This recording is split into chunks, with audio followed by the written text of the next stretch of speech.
Son las 7:39 de la mañana. Gracias por acompañarnos en la señal de éxitos. Vamos a continuar con este seriado que hemos planteado esta semana sobre educación. Es el tercer día ya.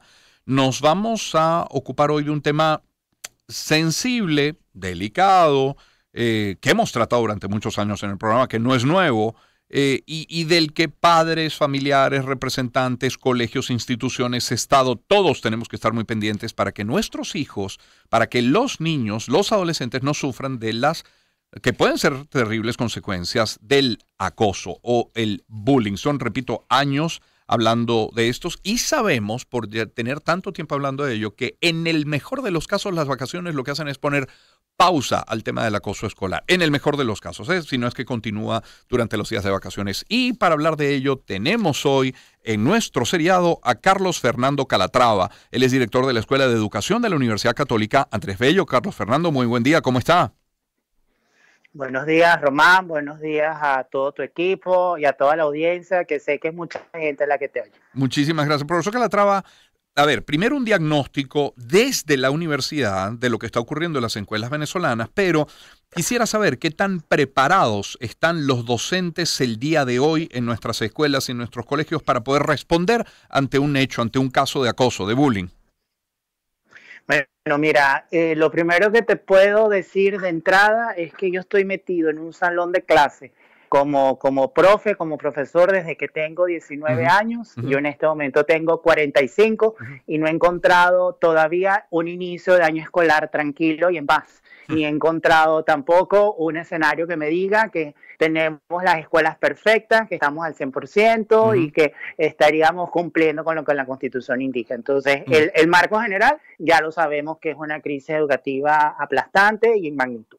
Ahora, lo segundo que me preguntaste.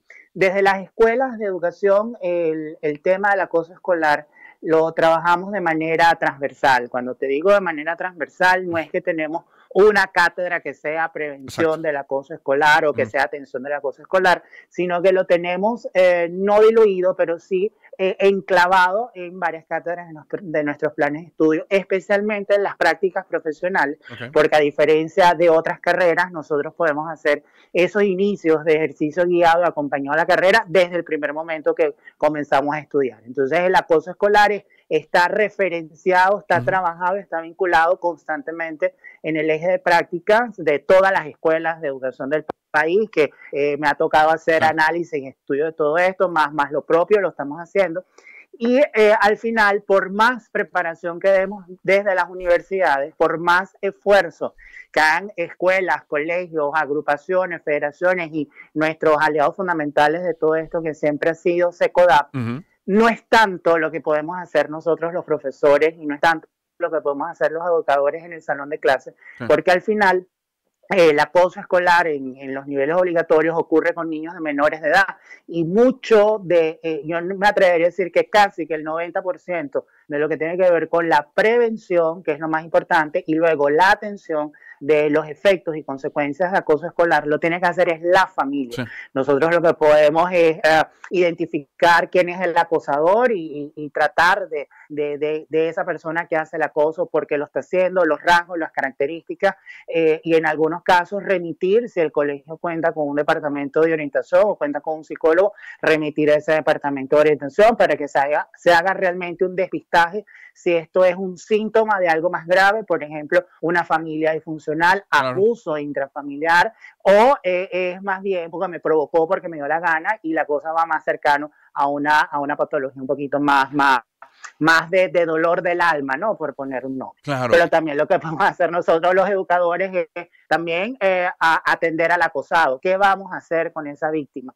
Porque lo que sucede con el acosado es que se retrae. El acosado, al recibir, bien sea una mala palabra, un golpe, un empujón, o bien un salón de clase burlándose de ti porque eres gordo, porque tienes lentes, porque por lo que fuere, evidentemente esa persona va a tender a retrotraerse. Eso es un niño que no va a socializar y lo que es el desarrollo de su área social en educación primaria y sobre todo en educación media, que en bachillerato es adolescencia y el adolescente es estar con los pares, tener pandilla, tener grupete, tener amigos con los que juego el fútbol, con los que subo, con los que veo, tengo esa noción de manada que ocurre en la adolescencia, un muchacho, un joven acosado no lo va a construir. Y ese conflicto a resolver en la adolescencia de sentirme parte de un grupo, no lo voy a poder establecer. Entonces, evidentemente, lo que nos toca a nosotros como educadores es detectar, aislar,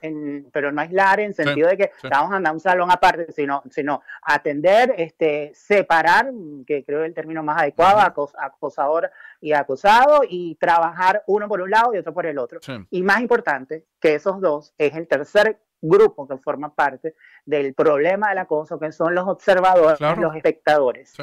Porque si no los atendemos, vamos a ir modelando una sociedad de cómplices. Sí. Y definitivamente esto también hay que trabajarlo en los grupos, en los salones de clase. Así es, porque además el acoso se va refinando, digamos, se va perfeccionando, se va complejizando más aún con la aparición de las redes sociales, de las nuevas tecnologías. Hay un titular reciente, y lo voy a citar, dice: crean imágenes de menores de edad con inteligencia artificial y sus padres denunciarán.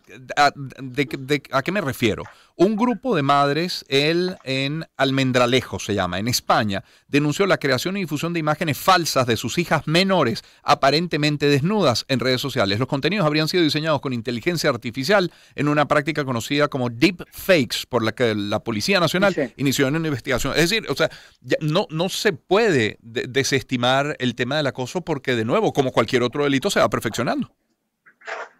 Es que, Román, el acoso es tan multifactorial y tiene un conjunto de expresiones como síntomas de cosas que no están marchando bien en la familia, en la sociedad, que por donde lo atajes se te va a ir abriendo. Como diría el presidente de Tancur, es como un cuero seco. Sí. Cuando atajas uno, se te va a levantar. Pisa por aquí, se levanta. Mira, por allá. Así es. Esto que acabas de mencionar de lo que pasó en España, realmente nos está hablando de una figura muy sutil, pero 7 veces más destructiva de acoso, que es el ciberacoso. Sí. El ciberacoso es por tus redes sociales. El ciberacoso, hicieron la técnica del deepfake para unas niñas. La más grande tenía 11 años. No. ¿Por qué? Porque hay que reventarlas, porque hay que hacerles acoso, hay que acabar con ellas, porque queda claro algo, y esto a veces la gente no lo quiere entender. Cuando estamos creciendo, cuando los niños son son terribles en la parte positiva, pero también pueden llegar a ser muy malos en la parte negativa, y en la adolescencia 3 veces más. Mira, el ciberacoso en este momento es tan grave que en los Estados Unidos ha habido, y bueno, no me voy a ir tan lejos, aquí al lado, en Colombia, hace 2 años hubo un caso de un joven de 13 años que se suicidó por ciberacoso, porque fue tan duro, lo que no fue solo sentir el aislamiento, porque la gente cree que el acoso es que te pateen, que te golpeen, no, la expresión que la literatura señala más frecuente de acoso escolar es no determinar que se te ignore, que tú no existes. Claro. Tú eres una sombra, tú no estás, yo no hablo contigo, yo no te puedo hacer mis trabajos conmigo, no te invito para mi fiesta. O sea, tú no existes, eres un periférico, eres un marginado del salón de clase. Tú no me vales ni siquiera saludarte. Ese es el peor tipo de acoso.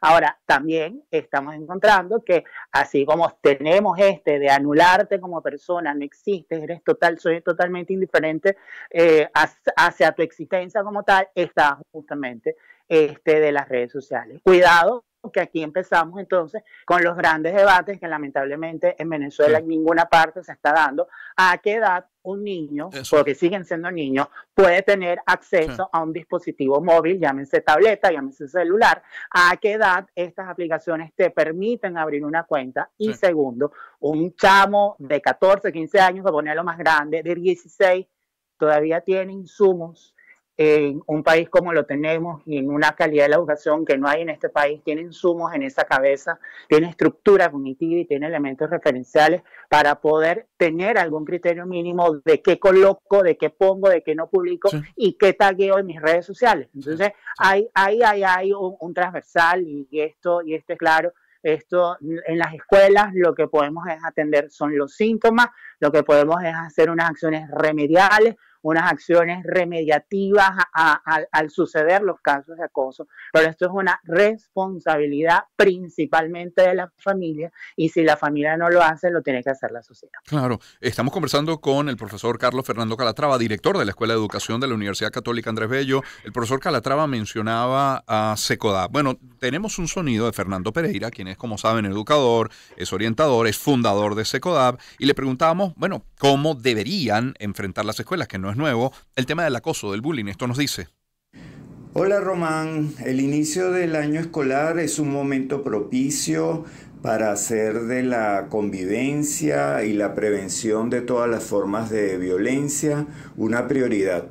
La creación de espacios seguros, de que los centros educativos sean espacios donde los estudiantes se sientan protegidos, debe ser un aspecto tan prioritario como alcanzar las metas académicas, los objetivos deportivos que puedan tener los centros educativos.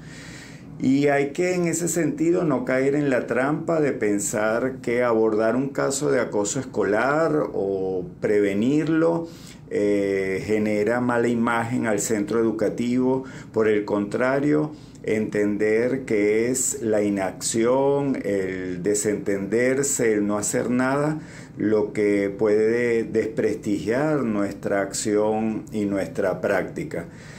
Indudablemente necesitamos en el país un compromiso de parte de las autoridades, sobre todo las educativas, para que el tema de la promoción de planes de convivencia, de programas de educación emocional, de resolución pacífica de conflictos, sean una prioridad en nuestros centros educativos, y que los docentes, las familias y los propios estudiantes sepan qué hacer, cuáles son los pasos, los protocolos, a dónde acudir y qué esperar cuando ocurre un caso de acoso escolar.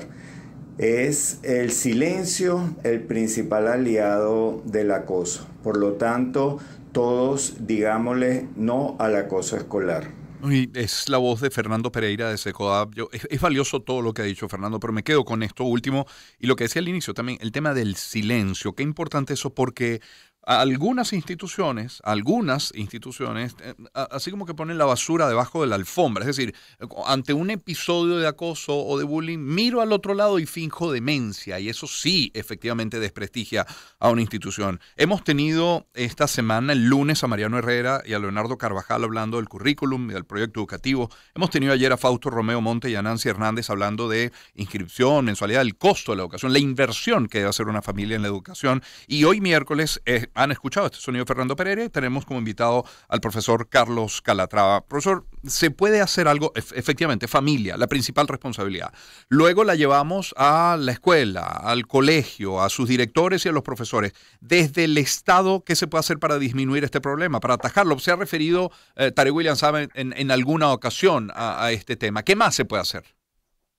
Mira, lo primero que tenemos que tener claro es que todas las investigaciones alrededor del mundo y las que se han hecho en América Latina, lo primero que nos indican es que los programas que podemos denominar tolerancia cero con el acoso escolar no sirven. Cuando tú declaras tolerancia cero contra el acoso escolar, lo que estás es generando una acción represiva contra el acosador en algún momento, una atención mínima, muy superficial al acosado en un momento específico, sí, pero con alta probabilidad de que los hechos de acoso se repitan y que se repitan con más fuerza. Entonces, claro, desde el Ministerio de Educación y los entes encargados de educación, y aquí yo incluyo Defensoría del Pueblo, aquí yo incluyo los consejos municipales de protección de niños y adolescentes, aquí incluyo, aunque la gente a veces no lo crea, el Ministerio de la Mujer y el Ministerio de la Salud, porque esto es una cosa multifactorial. Lo que les corresponde generar son grandes líneas de atención sobre acoso escolar, no generar programas muy intrusivos a la realidad de cada escuela, porque cada caso de acoso es un mundo distinto, es un mundo aparte. Entonces, desde las autoridades de la gestión pública, lo primero que hay que generar son mecanismos y grandes protocolos todavía muy amplios de cómo actuar en estos casos, delegar bastante de esto a los equipos directivos de cada escuela, porque realmente son los que tienen el real poder en términos pedagógicos y en términos de vinculación socioemocional para abordar este tipo de cosas. Y evidentemente, al ser protocolos de gran amplitud y de grandes líneas orientadoras, permitir la inclusión de organizaciones de la sociedad civil, de ONGs que se han dedicado a estos temas toda la vida y que evidentemente pueden generar, junto con el equipo directivo de cada escuela, grandes manuales de procedimientos y grandes mecanismos de atención, sin olvidar nunca que la gran responsabilidad sobre la existencia del acoso escolar y la atención a las víctimas del acoso escolar es la familia, son los padres, son los adultos significativos. Sí, efectivamente. Agradecido, profesor Calatrava, por su tiempo esta mañana. No, a ti, a todo el equipo, a toda tu audiencia y a la orden siempre. Yo y la escuela también. Muchísimas gracias. Es Carlos Fernando Calatrava, director de la Escuela de Educación de la Universidad Católica Andrés Bello. Han escuchado también un sonido de Fernando Pereira, educador, orientador y fundador de SECODAP. Grandes nombres vinculados al tema educativo en Venezuela hemos tenido esta semana y continuaremos mañana jueves y el viernes con este tema. Es nuestro seriado en materia de educación. 7:55, permítame